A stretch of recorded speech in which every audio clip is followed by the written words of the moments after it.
بسم اللہ الرحمن الرحیم۔ السلام علیکم طلبہ۔ آج ہم جماعت دہم کے سبق نمبر 1 مرزا محمد سعید کے پہلے پیراگراف کی آپ کو نثر پارے کی تشریح کرنا سکھائیں گے۔ اس کے لیے سب سے پہلے جو ہم آغاز کریں گے، سبق نمبر 1 کا ہم نے لیا ہے پہلا پیراگراف، اور جس کا آغاز ہے صبح اخباروں میں یہ خبر پڑھ کر دل دھک سے رہ گیا، یہاں سے لے کر اس کی سناؤنی ہم تک نہ پہنچے، جو کہ آپ کو سکرین پر بھی شو ہو رہا ہے، جو ہم نے جن لائنز کی ہم نے نثر کی تشریح کرنی ہے۔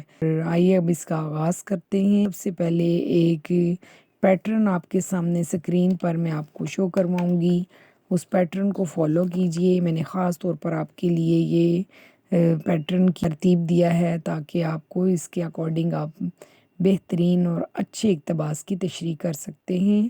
آپ نے 100% اس پیٹرن کو فالو کرنا ہے، اور سب سے پہلے آپ نے اپنی شیٹ پر رائٹ سائڈ پر ڈبل مارجن لائن لگانی ہے، اور اوپر ہیڈنگ دینی ہے سوال نمبر 3 اقتباس کی تشریح، اور اس کے بعد آپ لکھیں گے حوالہ متن، اور آگے سائن لگائیں گے تفصیلیہ کا، سبق کا عنوان، اور اس کے آگے جو سائن لگائیں گے وہ رابطہ مرزا محمد سعید، مصنف کا نام، اور آگے سائن لگائیں گے رابطہ کا شاہد احمد دہلوی، مصنف کا نام لکھیں گے، اور اسی طرح ماخذ اور رابطہ کا سائن، اور گنجینہ گوہر، صنف، رابطہ کا سائن، اور خاکہ نگاری۔ اس کے بعد آپ ہیڈنگ دیں گے خط کشیدہ الفاظ کے معنی، یا آپ اپنی شیٹ کے سینٹر میں لکھیں گے۔ اس کے بعد رائٹ سائڈ پر آپ الفاظ اور لیفٹ سائڈ پر معنی لکھیں گے، سینٹر پر ڈبل مارجن لائن لگائیں گے، اور بلٹ شو کریں گے۔ جتنے بھی خط کشیدہ آپ کے الفاظ ہوں گے اتنے ہی آپ بلٹ شو کریں گے، جو کہ آپ نے مارجن لائن سے اندر لگانے ہوں گے، جیسا کہ آپ کو سکرین پہ دکھائی دے رہا ہے۔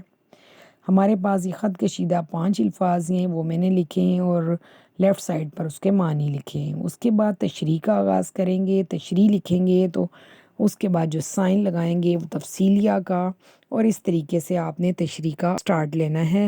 زیر نگاہ متن جو تشریح کے لیے قلم بند کیا جا رہا ہے وہ مرزا محمد سعید کی مشہور و معروف کتاب گنجینہ گوہر سے اقتباس ہے۔ مصنف الفاظ کے تیور کو قلم کی روشنائی سے کف سے کاغذ پر مقید کرتے ہوئے ہمیں دلی کی تہذیب، خصوصاً متمول طبقے کی معاشرت سے آگاہ کر رہے ہیں۔ پھر آپ نے مصنف کا اسلوب بیان لکھنا ہے۔ یہاں مصنف شاہد احمد دہلوی زبان و بیان پر کامل عبور رکھتے تھے، ان کی زبان آسان اور عام فہم ہے۔ وہ موسیقار بھی تھے، لیکن اردو ادب ہی ان کی پہچان ہے۔ ادبی خدمات کی وجہ سے انہیں تمغہ برائے حسن کارکردگی سے نوازا گیا، اور اردو ادب میں خاکہ نگاری کی وجہ سے خاص مقام رکھتے تھے۔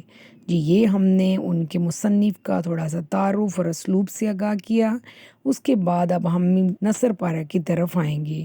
سیکنڈ پیراگراف جو لکھیں گے وہ یہ ہوگا کہ زیر نگاہ نثر پارہ سبق کے آغاز سے لیا گیا ہے۔ مصنف سبق میں مرزا محمد سعید کی شخصیت کے مختلف پہلوؤں کو بے نقاب کرتے ہوئے نظر آتے ہیں۔ وہ بتاتے ہیں کہ آج صبح اخبارات کا مطالعہ کر رہے تھے کہ اچانک ان کی نظر افسوسناک خبر پر پڑی، جس میں اطلاع دی گئی تھی کہ اردو ادب کے معروف ادیب پروفیسر محمد سعید انتقال فرما گئے ہیں، اور ان کی رسم سوئم ادا کی جائے گی۔ اب انتقال کے بارے میں خبر آئی ہے تو اس کے لیے کوئی بھی مشہور قول یا فرمان یا حدیث آپ یہاں پر ایڈ کر سکتے ہیں۔ میں نے یہاں پر ایک فرمان خداوندی لکھا ہے کہ ہر ذی کو موت کا ذائقہ چکھنا ہے، یہ بھی آپ مارکر سے لکھیں گے۔ اس کے بعد آگے آپ اسے کنٹینیو کریں گے کہ اس کے بعد مصنف بتاتے ہیں کہ مرزا صاحب بہت خاموش رہنے والے انسان تھے، کم بولتے اور بامقصد بولتے تھے۔ ان کی زندگی بھی خاموشی میں گزری، اور خاموشی کی چادر اوڑھ کر ہمیشہ کے لیے سو گئے۔ مرزا صاحب کبھی بیمار ہوئے، ہمیں اس بارے میں کوئی اطلاع نہیں ملی۔ ان کے اچانک انتقال کی خبر سن کر دل بے قرار ہو کر رہ گیا، اور ابھی تک ان کے ان گنت چاہنے والوں کو ان کے انتقال کی خبر بھی نہ ملی۔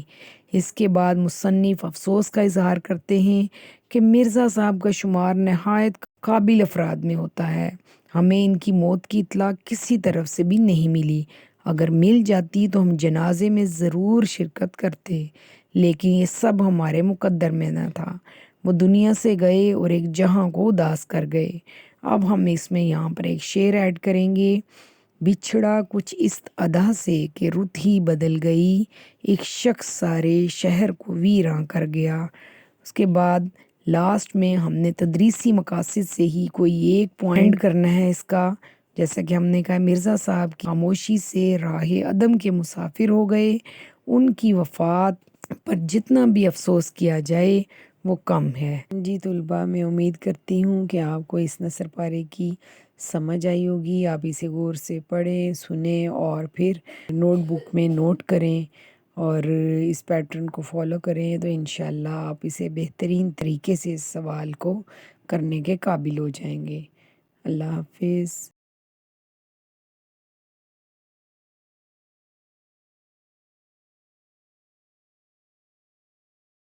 طریقے سے اس سوال کو کرنے کے قابل ہو جائیں گے۔ اللہ حافظ۔